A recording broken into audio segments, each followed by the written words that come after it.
Hello and welcome back to another Marketing Minute on the Pregnancy Help Podcast. My name is Delaney Walker, the manager of Extend Web Services, and today I'm joined by two people who work closely with pregnancy help organizations every single day. Cyndie, our customer support specialist, and Jack, our digital advertising specialist, are here with me. As we step into 2026, I've been thinking a lot about how hesitant we can be to try new things, especially when it comes to marketing. Not because we don't care, but because time is limited, budgets are tight, and the stakes feel high. Today's conversation is about that tension, the space between playing it safe and trying something new. We're going to talk about things we tried personally and professionally in 2025, what we learned along the way, and how trying new things can actually help bring clarity rather than chaos when you're working toward your organization's goals. So let's just get it out of the way first. What keeps people and organizations from trying new things? I'm going to give you a little list, and you might be able to add some other things as you're listening to this podcast. So, what keeps us from trying new things? Time, energy, creativity. I don't know about you guys, but sometimes at the end of the day, I call it my brain burn. My brain just feels like it's burning a little bit, like I have maybe put it into overdrive or I've been working too hard. There's the fear of wasting limited resources, fear of making the wrong decision fatigue from too many options. I know of one pregnancy help organization CEO who went through a period of time where she could not make a decision about something like where to eat because she was making so many decisions every single day. Past experiences where a new thing didn't work, the weight of stewarding funds carefully. It's a lot.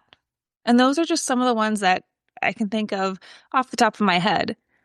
There's probably way more. So, Cyndie, Jack, why do you think trying new things feels especially risky in marketing? I think that list is pretty all-encompassing.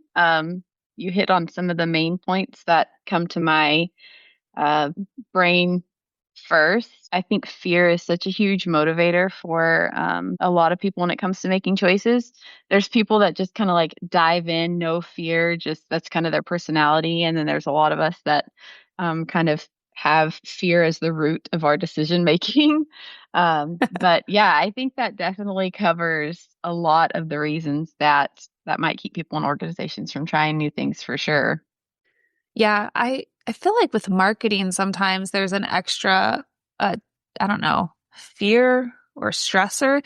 And I don't know if it's because people, like, maybe they don't have a background in marketing or because it's directly tied into the budget. Jack, you got any thoughts on it? Yeah, I think that in terms of fear, I think fear of failure is a big one. When you're entrusted to manage your customers' marketing campaign, you're essentially entrusted with managing their marketing budget as well. So Yeah. that feel of failure can sort of creep in because you don't want to waste their ad dollars on a campaign that's not driving the results that they want. Mm-hmm. So I think fear of failure is a big one as well.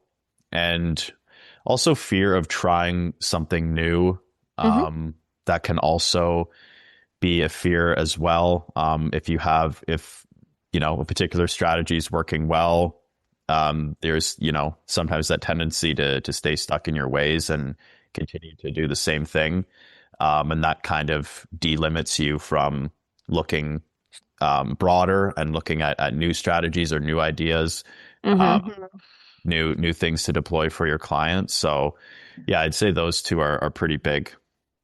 Yeah. And I mean, I know, Jack, that you're dealing with this every single day, every single month, because you are giving our customers like what budgets you think would work well for their area. And then you're having to make sure that those ads are optimized every day. So I love that you can touch on this because this is not something that you're just kind of like speculating on, but you actually very much feel this and are part of it. I know when I was at a pregnancy help center back in the day, there was always this tension every year when I would look at the budget, look at what we were going to do for marketing, what we're going to do for advertising and decide, like, do we do the things that we did last year or do we leave space for something new? And it kind of felt like if I didn't do something that we had done the year before, I might be missing out on the opportunity. There were some things that we ended up dropping. Like I just wasn't seeing the same, I don't know, response or output that I wanted from some of the magazines that we were putting advertising in every year. And then we shuffled that money somewhere else. But there's that time where you just have to see, like, you're trying something new and I'm pulling back from something we've always done. I'm putting it towards something new. And then just time is going to tell whether or not that pays off. Mm-hmm. Yeah, for sure. I was thinking over the list you kind of Mm-hmm. mentioned, and this decision fatigue is like a phenomenon, I feel like, that you don't really fully grasp the scope of until you have experienced it yourself. And it just makes me think how so many people in, the pregnancy help world, it's so fully immersive, for a lot of people, especially like the startups, or if you're in transition, it's not this like 9 to 5 area. It's not compartmentalized for a lot of people because it takes so much of your heart and your passion to be in it and make it successful. And so because of that, if you've got things personally happening, it kind of overflows and affects the decisions you might be making ministry wise because there's just so much going on. Um, and so just along with the fear that comes with trying new things, the actual decision to pull the trigger to try the new thing is such a big factor too, especially, if you've got so many other things happening um in life. And I feel like I experienced that probably back in 2022. We were building a house and I'd heard people talk about decision fatigue before, and I was just like, oh, whatever. Because, some things I have trouble making a decision on, but there's other things it's like, okay, when I know, and I just make the decision and whatever. But I was making all these decisions personally about tile and paint colors and all this kind of stuff. And it really like filtered over and had an effect on all these other areas of my life. And so, being on a board for a nonprofit, there were other decisions that needed to be made here, but my brain was just so tired from all the things.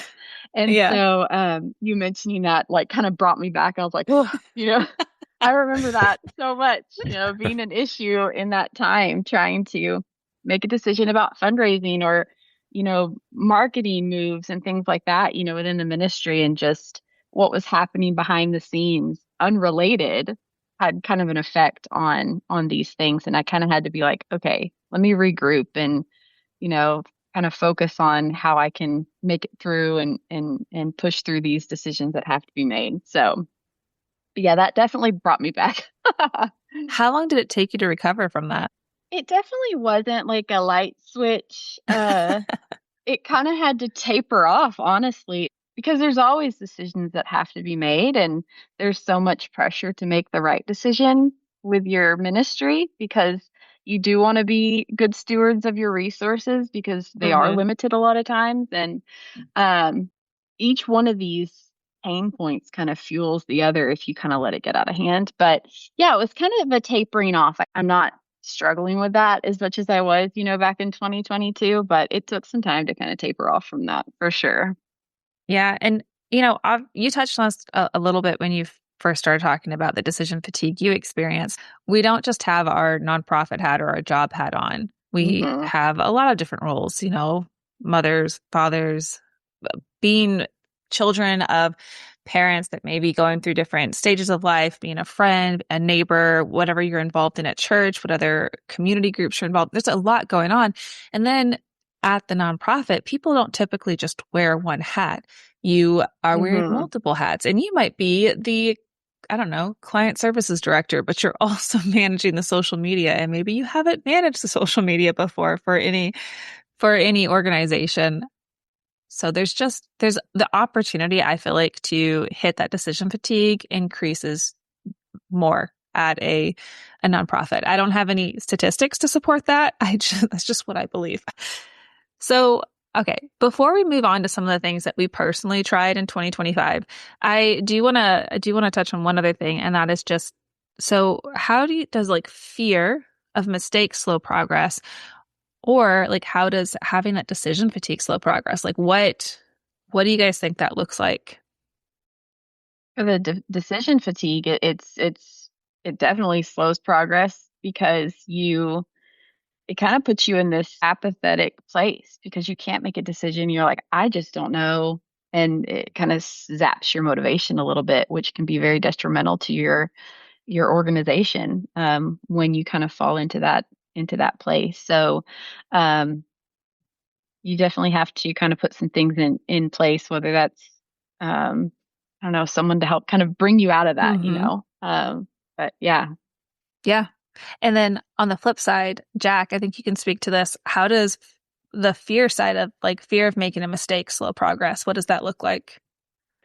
Yeah, I think that in itself creates indecision as well Mm-hmm. because, you're tiptoeing around what you Yes. are scared to do. So that can really be a detriment to, your job itself and Mm-hmm. potentially your relationship with your customer, because if you can't make a decision for them, that can deteriorate trust with them. Mm-hmm. So I think it's important to be willing to take that risk Mm-hmm. and not worry so much about um, be fearful of like the implications of trying something new Yeah. or making a new decision um, for your customer. Yeah. Or for your organization. I have this notepad that a friend gave me, and it says, I just completed a task that I have put off for 5 months. It took me 15 minutes. I will learn nothing from this. And I feel like that also going in hand with what you've talked about, like the tiptoeing. I think that is a big piece, is it's something that really might take you 30 minutes, an hour you put off for a while, it slows you down from doing other things because you have to make this decision or you have to like decide to go in a direction before you can move forward. And I don't know if you guys have experienced this, but I have like the fear of the thing or the decision or like making the wrong choice is so much larger than what actually happens. And honestly, if I make a wrong choice, then you just pivot, you go in a new direction. And Hmm. speaking of new directions, let's talk about 2025. Was there anything that you, Cyndie, or you, Jack, tried in 2025 for the first time, whether on purpose or you kind of just stumbled into it? That's a loaded question. 2025 for us was probably one of the biggest transition years Hmm. personally and even in ministry that we've had in a while. Um, we new jobs, new career changes, selling businesses, starting businesses. There was just a lot in 2025. And a lot of what we had talked about just a second ago, like the fear, the Hmm. decision fatigue, like all of that really was just right at the forefront of a lot of things. But there was also a Yeah. lot of like fun, exciting things that come along with, some of the new things that we did. But yeah, we sold a business, started a new one, career shifts.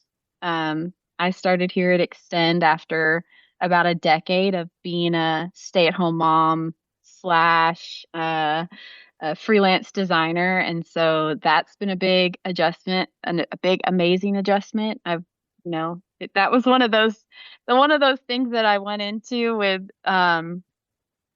I knew that's what I needed to do, but it was a decision we made that was like the right one, obviously. So that's fun to look back on and some of those decisions we made and like what worked out, what didn't. But there was so much growth through all of the things we tried in 2025, whether they worked out well or whether we still had to pivot a second time or whatever.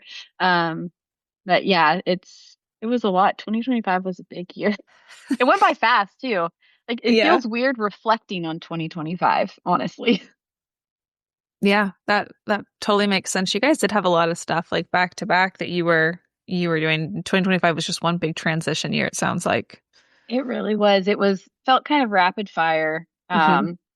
But we are that's my husband and I don't know if it's a downfall or if it's a gift or what you want to call it, but we always say we're dreaming and scheming up something.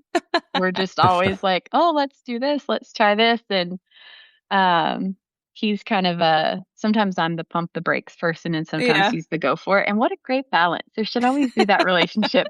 Someone that's like, there's always the one person that's like kind of stuck and then the other one that comes alongside you and is like, you know what do we have to lose? Let's just go for it. So, but yeah, lots of transition. I know it's a little different because, organization versus your family life, but when you guys were looking back over all of the moves you'd made in 2025, the new things you were trying, the pivots that you'd done, what did you and your husband have a conversation about like, okay, this is how it went and this is why it works for us? Or is there anything that like in that decision and reflecting on the year or even just conversations you had throughout the year that maybe someone could apply when they're trying something new at their organization? Yeah.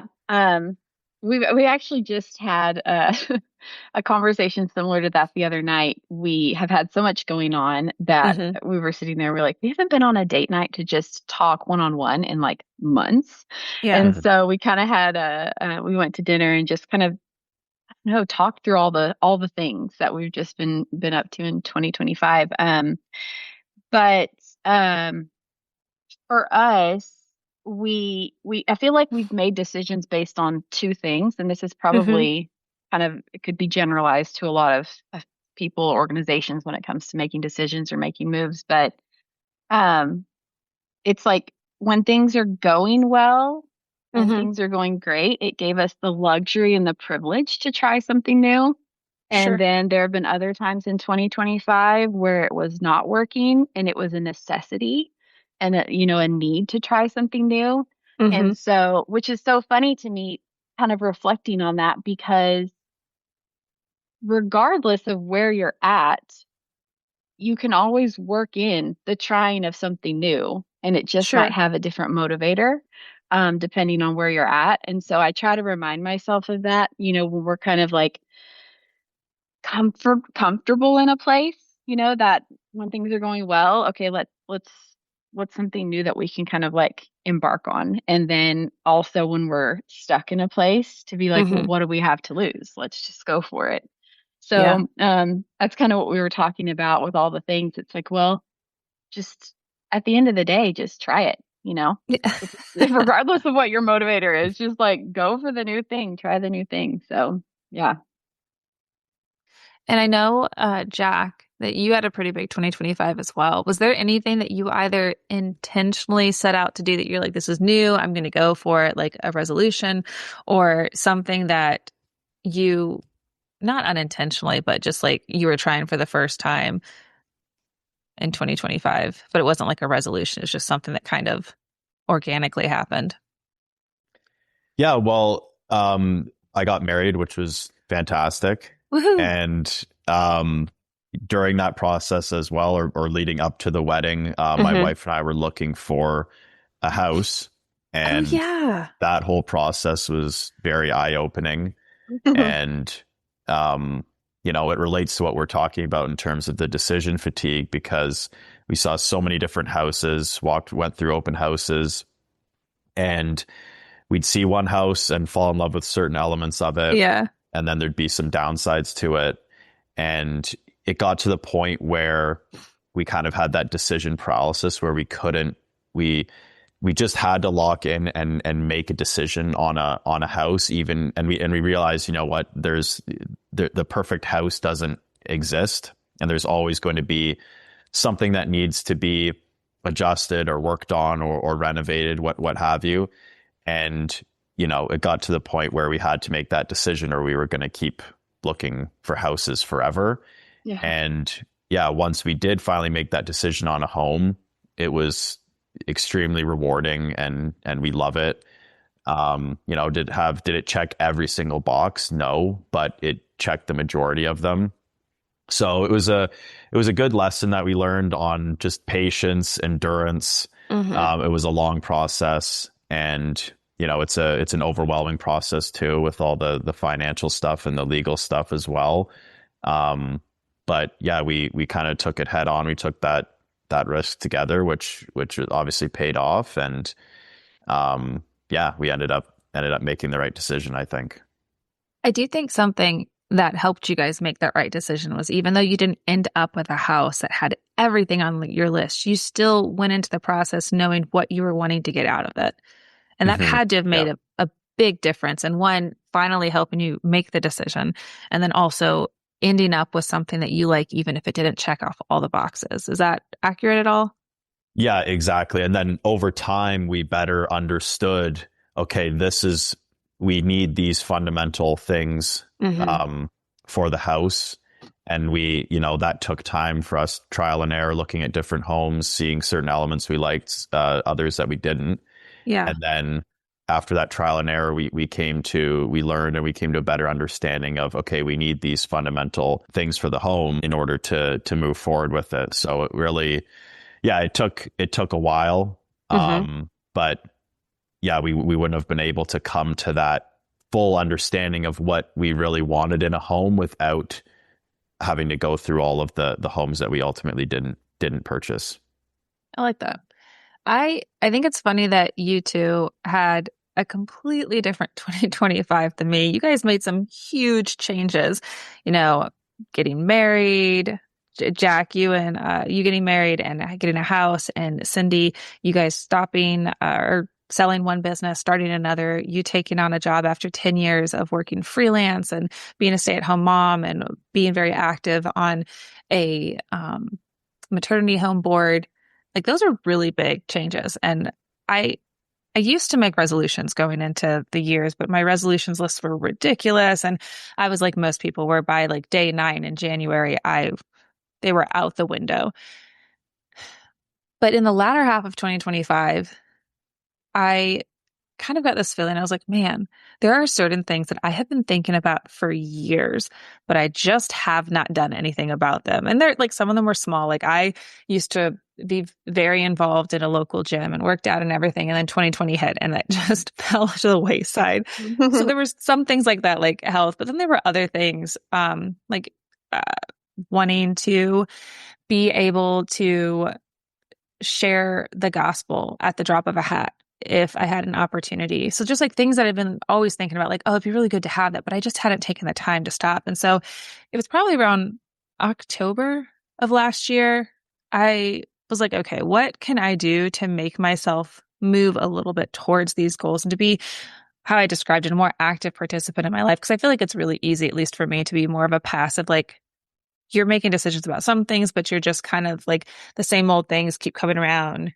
You keep participating in them, and it's not bad, but it's not as good as it could be. And so about mid-October, I think I made the 36 thrills list is what I called it. And the whole idea is by the time I turned 37 this year, I wanted to accomplish these like 36 things.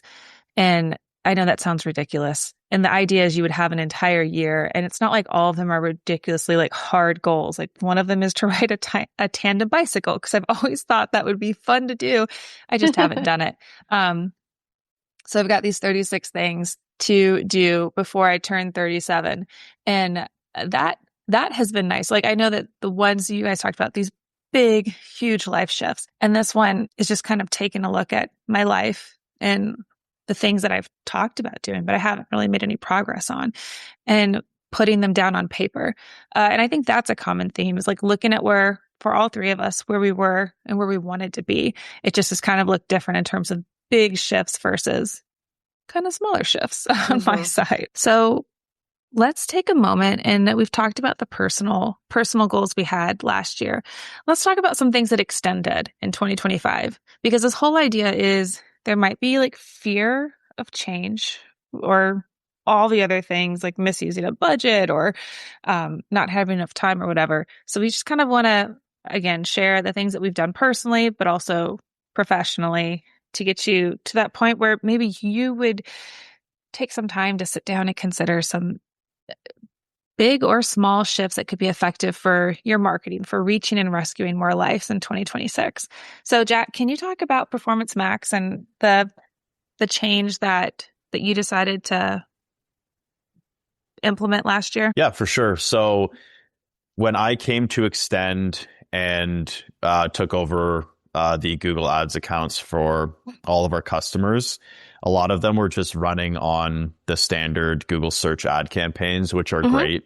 Obviously, you want exposure on Google search. It's Mm-hmm. one of the most pivotal channels that Google offers. But we were, or when I was working through and auditing the different customer accounts, I noticed that there were some performance inefficiencies with a number of them. Mm-hmm. Very high cost per clicks, not tracking conversions, things like this. So I decided to start testing out and implementing Performance Max campaigns Yeah. for to start some of the more struggling accounts to see if it would boost performance.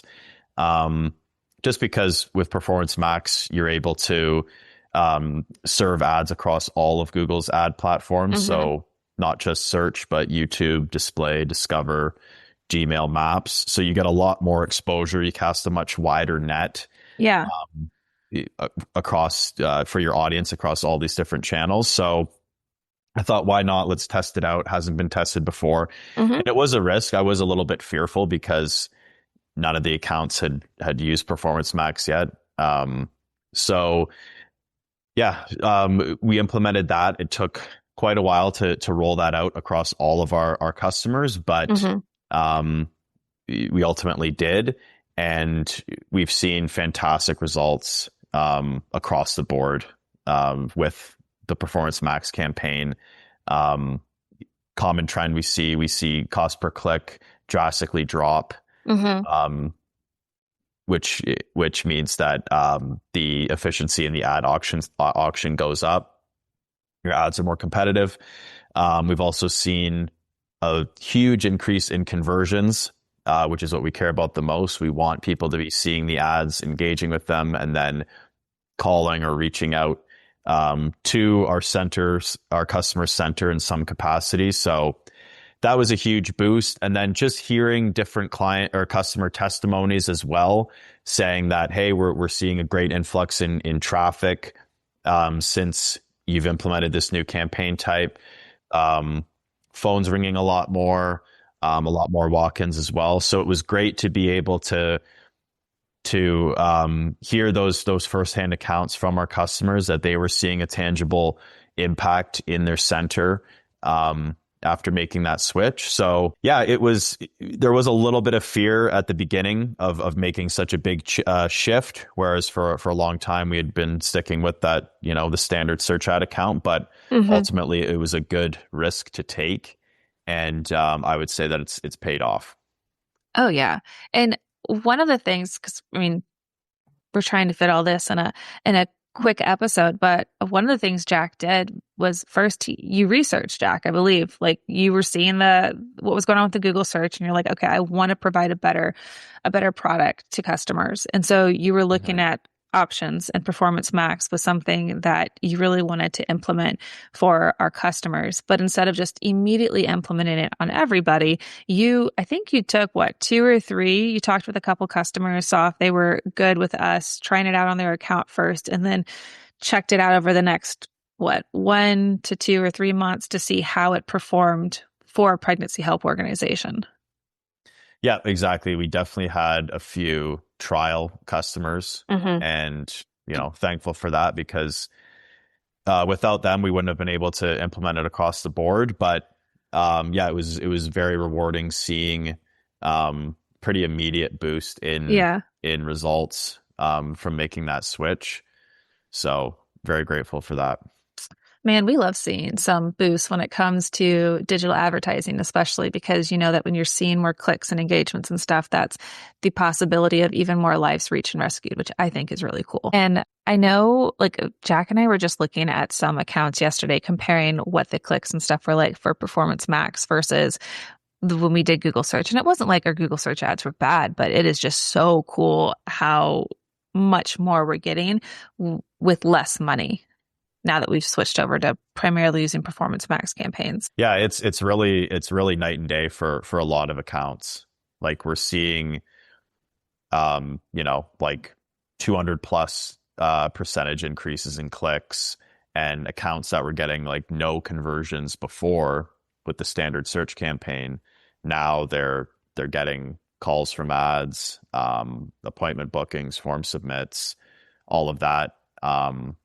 And yeah, it's a direct result of just the dynamic nature of the Performance Max campaigns, because now there's you incorporate visual elements to the ads in terms of images and then videos as well.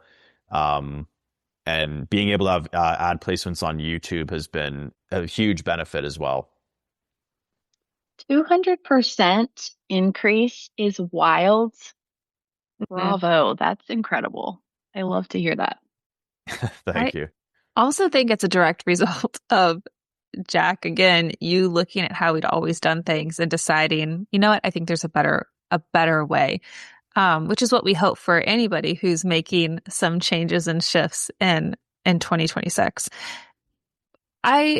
We have done some other things too, like in addition to switching over to Performance Max as our primary campaign, we have reworked our social media packages. But what I'd really like to talk about is how we've adjusted the website build process for, well, just how we do that internally at Extend. So we'd seen this issue, we'd seen some bottlenecks. We wanted to improve customer experience. We wanted to improve the honestly the experience for our team members as well. And when Cyndie came on, she was a godsend for a number of reasons, but one of them is her brain works so differently from mine in the best ways. And we were able to like work on this new process. But can you speak to that a little bit, Cyndie, kind of what we were experiencing before? And then you don't have to go into details of what we've put into place, but just kind of that process of recognizing, okay, this doesn't match up with our goal of what we're wanting for ourselves and customers.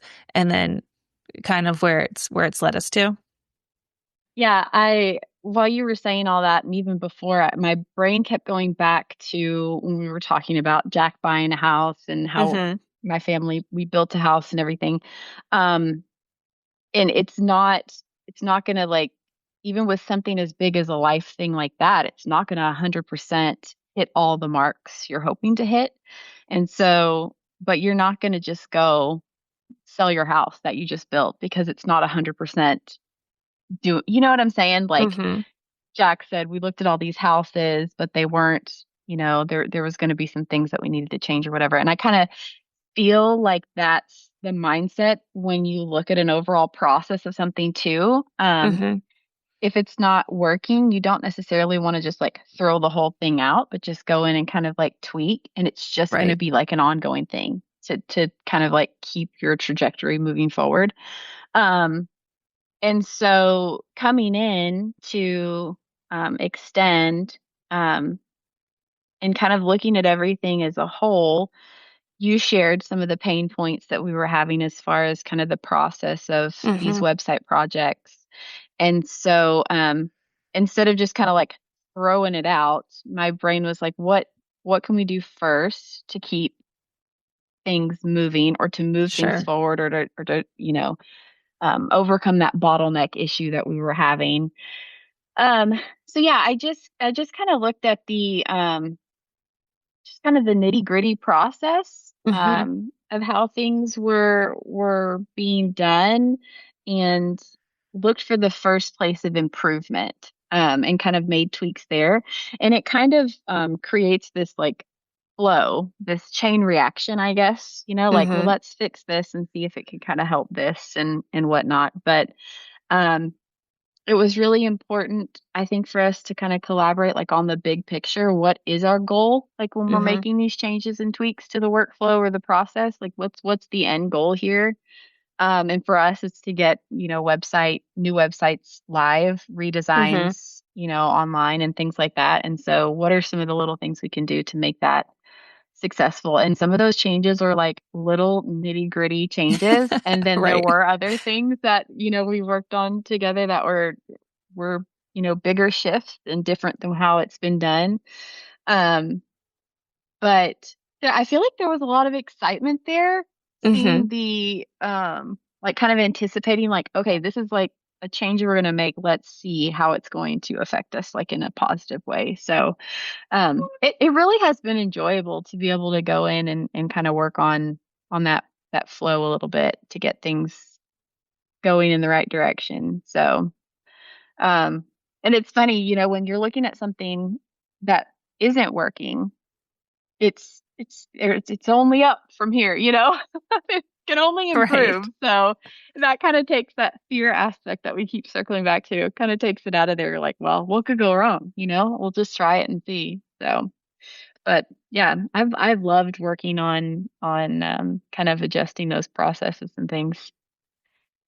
Praise God for people who have different things that they enjoy, different things that they're skilled at. It's like I so exciting. I love it so much. I'm like, oh my gosh, a spreadsheet? Yes. That's what I was going to say. I was like, Cyndie gets excited when she sees a spreadsheet, and I look at it and I either make it way too complicated, but in a way that's helpful to no one, or it's just like it's not. I mean, it's not helpful because it's either too simple or too complicated. And Cyndie goes in, and her spreadsheets are intense, but they work well. It's impressive, gal. Thank you so much. Let's see. Okay, so I did want to shift a little bit into marketing. So we've talked about things that might be holding us back when it comes to our goals in 2026. We've talked about the personal things that we've seen, just like growth, where we've made additions or tried new things, what it's looked like at Extend. And then I really want to pivot this last little bit, just talking about marketing goals and what might hold a pregnancy help organization back. And this is going to sound a little bit like an echo of what we said earlier, but I think it builds, it kind of looks at things that are holding us back in a new way or a slightly different way. So I don't know if this resonates with anybody listening or even with you, Jack and Cyndie, but here are some things that could be holding you back when it comes specifically to marketing or trying new things at your organization. If it doesn't work, it feels like failure. We've already tried doing it before and it didn't quite work out. You're tired doing what you're already committed to doing. You're afraid of wasting money. You don't have someone with the right digital skill set.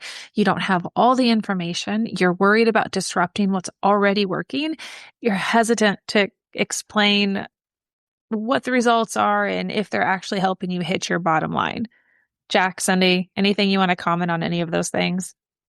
That is, it's all of these things very much so recently on my mind. We had our our annual business meeting for the nonprofit maternity home that I'm helped to co-found. And it was kind of an all-day event where we had kind of our planning in the morning and then our official business meeting in the afternoon. And I kid you not, if each of these things that you just listed did not come up at some point, because it's just such a relevant thing whenever it comes to organizations. And, wanting to be good stewards of what the Lord has blessed you with, wanting to be good stewards of funds that you've raised or, donations that have been given, things like that. It really is, can be a motivator to try or not try things. And just for me personally, there were a couple things that I had suggested and pushed for very not passionately, but I just felt that it was something that we needed to go for or whatever. But in the back of my mind, I'm like, oh my gosh, if this doesn't work, that's on me. Right. I suggested this, I pushed for it. So, but yeah, it's all very relevant when it comes to organizations and, things that come up in these board meetings or staff meetings of, these uncomfortable things that will really have you pumping the brakes on wanting to try new things. And all of those are so relevant. So yeah. Jack, did any of these stand out to you? Yeah, I think the first one you mentioned, if it doesn't work, it feels like failure. I think that one really resonates with, the work I do in particular, because I know if you run a marketing campaign on a particular platform and it doesn't work, it can feel like a failure because, you potentially wasted your client's money or wasted your own money on the campaign itself. But that being said, the digital advertising landscape is very competitive, and very complex. And a certain advertising channel might work well for one center, whereas another might work well for another because of the differences in demographic, location. There's all these different factors that come into play, and you never know until you try. So I personally, I don't believe that trying a certain advertising channel doesn't work. I don't believe that that is failure. I think that that's just part of the process, because you need to find out what doesn't work sometimes before you find out what does work. So taking that dive is important, and I know it might be hard for centers who might not have an unlimited checkbook, but it is necessary, especially in this day and age, to be agile and to be able to and willing to pivot to try to reach your ideal client in a different way when another way isn't working for you. Oh, yeah, that definitely makes sense. And I could not find it, but I have just always heard that the people who are the most successful, it's not like they became the most successful because they didn't fail. It's because they didn't let the fear of failure hold them back. And if you looked at their track record to the point where they really started succeeding, you would see failures leading up to that point, and even after they started succeeding, because there's that lack of fear when it comes to failure, or just that resistance to letting the fear of failure hold them back. You still see every now and then they have swings and misses, but they're more likely to hit those successes because they're willing to go out there and try. It's like what Jack was saying about, if it doesn't work, like go in and tweak it or whatever. It's what I was trying to articulate with the house thing. Like if you buy a house and a room is painted dark brown, you're not going to be like, oh, I don't like the color of this room. I changed my mind. I'm going to throw the house out, like burn the house down, whatever. You're just going to repaint the room, and that kind of goes with these, some of these marketing things that you go into there. It might, not be well, I was going to say a slam hit, slam dunk, home run. Big slam? Is that a thing? What are the Grand sports slam? words? Grand slam. Slam hit is a cool one, though. I've never Slam heard that. hit. It's not going to be a slam hit. So I know at this point you're probably like, okay, are you guys going to tell me any kind of marketing? Because really this has been about encouraging you, telling you things that we've tried. And I don't know if you've had a chance to listen to the episode I recorded at the end of December, but in that episode, in that marketing minute, I was just really encouraging listeners to write down their goals. And I know that sounds really basic, but I have been surprised by the number of pregnancy help leaders or pregnancy help marketing directors who don't have their goals listed for the year. And that might be raise $500,000 through the fundraising events, or it might be reach 100 unique clients. Like or reach, have 40% or 60% of our clients be abortion-minded, abortion vulnerable. Having those goals written down is really important. So when you're looking at 2026, and I understand that your budgets might have been written or you're in the process of writing the budgets, I still think this is good for 2026 because you haven't spent all the money yet. You have to start off with what you're wanting to accomplish in 2026, what it is for your organization. And it could be financial goals. It could be, you might have some goals, like maybe you've had a lot of turmoil amongst your staff. And one of your goals is to get your staff to a certain place by the end of the year. Whatever those goals are, your marketing needs to be serving them. So you don't just randomly put stuff out there. You don't just like grab a billboard, grab a magazine spot, grab some digital ads over here, put a radio ad over here. If it's not in line with what you're wanting to accomplish that year.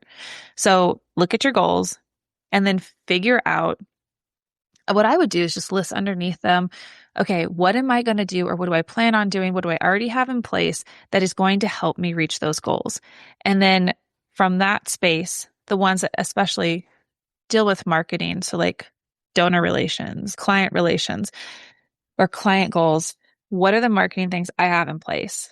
So list out the things that you already have planned, the things that you have historically done, and then just have an honest reflection on whether or not what you have in place, what you have done, what you plan to do is actually going to help you hit those goals. So if I'm trying to reach more abortion-minded, abortion vulnerable women, then one, I need to have an idea of where they are.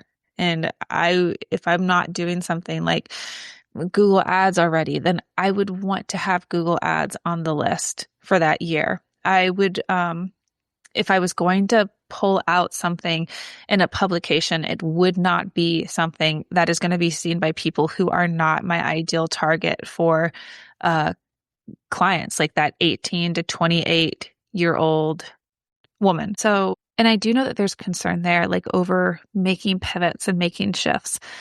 And that's where I think you have that honest reflection or conversation with your, say, executive team, or conversation with your CEO, if you're the marketing director, where you just ask, okay, so this is what we've always done. Did it help us hit these goals last year? And if you didn't have goals last year, if this is like your first year putting some goals into place, then look at the goals that you're setting into place for this year and really give some thought and consideration to, okay, so if we had these goals last year, the things that we did over the past 12 months, how would they have helped us hit this? Like, what progress did we just see over the course of last year? And that should give you some kind of idea of whether or not just putting back into place the same things you've done, either for years or for last year, will help you this coming year. And some of you might be listening to me like, yeah, we've got goals, and we have some things in place that we think are going to be effective. I would encourage you just to go deeper. So if you have found the areas that you think serve you best, the digital marketing or traditional marketing channels, or both, that help you reach the clients, reach the donors that you're wanting to, then I would at that point look deeper. What content are you putting out? Does it sound like you? Do you have a brand voice? How do you need to shift it when you're talking to clients versus when you're talking to donors? And are you recognizable, like in terms of your colors and the overall design that you use, the tone of voice you're using, how you're presenting yourself? Is everybody on your team, especially your paid team members, do they know your mission? Do they know the vision that you guys are working for? Do they know what your brand is and how they interact with everybody, like how they interact with donors and clients, how that plays into it? So I know that's just one example, the branding, but kind of going in deeper as well.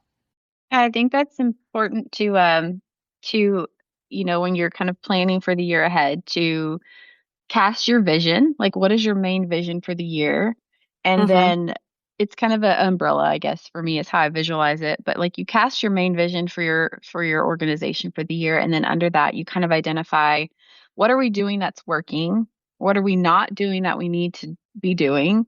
And then even below that, it's like, how can we do this better, or what can we implement to make this happen?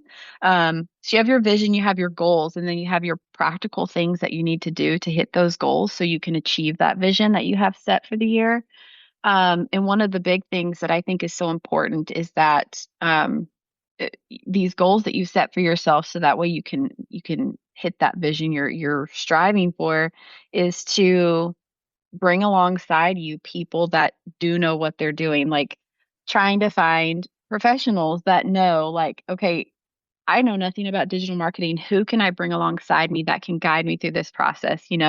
Our website is a mess. Who can I bring alongside me to, elevate this to a different level that's going to reach and rescue more lives? It's going to have more, interaction or traffic or whatnot. So, and a lot of that I feel is kind of related to keeping your pride in check.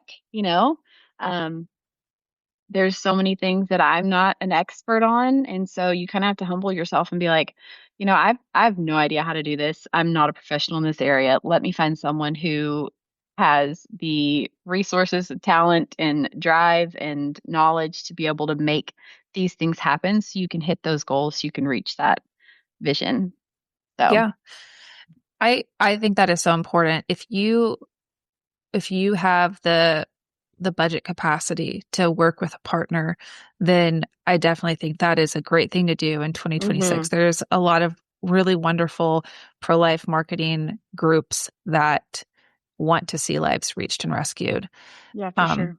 And outside of that, even if you're like, I really don't have it worked into the budget, then the same thing with the pro-life marketing groups. A lot of us have educational resources. There's webinars, there are podcasts like this one, there are blogs. Like if you go to Extend's website at extendwebservices.com and click free marketing resources, it's just one blog after another on topics like Google and social media, or like Google ads and social media and everything. So you've got a lot of information that could be at your fingertips. If you don't have somebody on your, you don't have it in the budget to work with a marketing partner, but you could start taking advantage of marketing resources that these pro-life marketing groups have, go for that. I know Heartbeat has a number of webinars through Academy and also just marketing resources.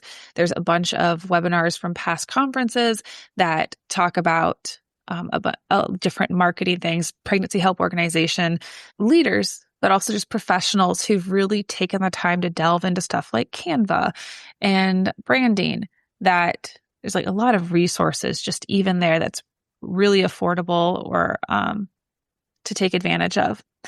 Jack, was there something that you wanted to add into this? I think Cyndie made a lot of great points there. I think, yeah, it's important too as well, at your organization, if things are going well, and the famous saying, if it ain't broke, don't fix it. I think that definitely applies, but you should always also have the mindset of where we want to do even more, we want to do even better. And that can be a conversation you have with the professionals that you're working with, if it's enhancing the website or maybe curating the content more so to a specific demographic to further improve the results of your marketing efforts. I think just having that desire to continuously improve even when things are going well is really important, because then you don't allow yourself or your organization to become stagnant. Yeah. Yeah, for sure. Let's touch on a couple just different marketing ideas that you could consider in 2026. And I'll run through some of them, but then Jack, Cyndie, if you guys have anything you want to add after that, feel free to. One of them could be, where did you see the best results in 2025? What would it look like to potentially put more money towards that or more effort towards that and pull it away from an area that you didn't see as many results from? Another one, and we touched on this briefly earlier, is segmenting donor messages so communication is more relevant and personal. And that might look like, instead of just sending the same information to all of your donors, start looking at, okay, how do I need to speak to my monthly donors to maybe get them to that next level of giving? How do I need to speak to one-time donors to get them on the monthly marketing track? How do I need to speak to people who've been giving consistently and well for a long time? Maybe develop a major donor relationship with them. So just kind of looking at, instead of sending out the same communication, look at like email segmenting or just communication segmenting in general, building some relationships, having some money set aside so that you can go out and grab coffee with some people who seem like they're either really interested in becoming a donor or who have been, and you want to talk about deepening that relationship and maybe also reaching out to some of the friends that they would like to involve in the mission as well.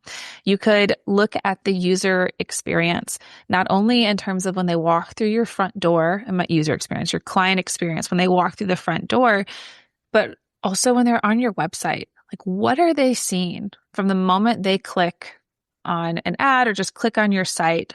What is their experience? Is there a lot of information that's overwhelming? Is it really clear how they can go about making, like, scheduling an appointment and giving you a call? Are you giving them information that really matters to them? Or are you giving them information that maybe matters to you, but isn't speaking to them as much? Like, having that, simplifying those landing pages, simplifying that user journey so that they get to you a lot quicker. Testing out new digital ad strategies for a time. Put it out for 3 months and then see what the results are. see if you need a pivot or if you can put some more money towards that. I think it could be really good to look at maybe some A/B testing. What does it look like to pop one message to one group, one message to another, or try one ad on, like, say, Meta digital ads versus the ad on, I don't know, Snapchat or Google Ads or something? What is the experience? What kind of results do you get? Okay, I'm going to stop. I'm going to pull back. Jack and Cyndie, do you guys want to drop anything else here? I was just going to kind of reiterate what Jack had said a minute ago, was not waiting until you have to try something different to try something different. Lean into the luxury of being, like, having the privilege to try something new. Like, when things are going well, don't wait until you're in that tight spot to explore different options. When it comes to marketing things, there is, I think, good reason to kind of look at different avenues and different options in every single stage of your organization, whether you are, in a desperate place of having to change something, or in this smooth sailing place of having the privilege to be able to explore these new options. There's always a good reason and a good, time to kind of look into some different things that you could do differently or try out or experiment with. So, yeah. Jack, what are your, there. Yes, please jump in. No, you're good. Yeah, I definitely agree with what Cyndie's talking about as well. I think to leaning into your organization's data is really important. I think that really helps you understand more holistically who your ideal client is, and that will in turn help you to serve them better. But just keeping track of, the types of clients you serve and really leaning into that data to get that granular understanding of, your client base. I think that's super important, because then you can take that information, and with that you can better understand the best ways to reach them. So, depending on your demographic of who you serve, it might make more sense to use Meta and Instagram ads as opposed to going on Google. Things like that. I think just really leveraging the data points that you have at your organization, that can really help you make effective decisions moving forward. And it can even help you with, looking at your website. It's like, if you're serving a younger demographic, but your website's kind of more dated, is that really going to attract that younger demographic? So that's a decision that you'll have to make as well. And okay, it's time to revamp and modernize the website. So yeah, really leaning into all the data points you have at your organization about your client base. I think that can help you set yourselves up for success. I like it. So we've given you guys a lot of information. We also gave you some personal stories. I feel like maybe myself, Cyndie, and Jack just a little bit better than you did at the start of this podcast. But I also hope that we have encouraged you. I hope that you feel encouraged to look at what you've done and what you want to accomplish, and to potentially try something new or to dive a little deeper this next year. So thank you for spending some time with us, and we hope that you have a fantastic 2026.